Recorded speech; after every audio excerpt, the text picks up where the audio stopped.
სიახლით ბავშვთა და ახალგაზრდობის ეროვნულ ცენტრში 2016 წლის შემაჯამებელი ღონისძიება მოეწყო შეკრებილებმა საზოგადოებას მიმდინარე წელს განხორციელებული პროექტების ამსახველი ფოტოგამოფენა დაათვალიერებინეს. ღონისძიების ფარგლებში ბავშვთა და ახალგაზრდობის ეროვნული ცენტრის უფროსმა გიგა გაბელიამ მიმდინარე წელი შეაჯამა.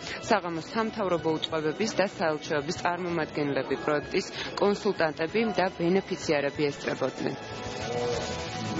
ბავშვთა და ახალგაზრდობის ეროვნულ ცენტრში 2016 წლის შემაჯამებელი ღონისძიება გაიმართა, სადაც წარმოდგენილი იქნა წლის ანგარიში, ასევე წარმოვადგინეთ წლის განმავლობაში განხორციელებული პროექტების ვიდეო და აუდიო მასალები, მსგავსი უსდავრი პროექტი განახორციელეთ, სადაც 13,000-მდე ბენეფიციარი იყო ჩართული. საქმიანობიდან ნათლად ჩანს, თუ რამდენად მრავლის მოცველია ამ საჯარო სამართლის იურიდიული პირის საქმიანობა, თუ რამდენად მრავალფეროვანია, რამხელა სეგმენტს მოიცავს როგორც ბავშვებში, ასევე ახალგაზრდებში. მე მინდა წარმატებები ვუსურვო.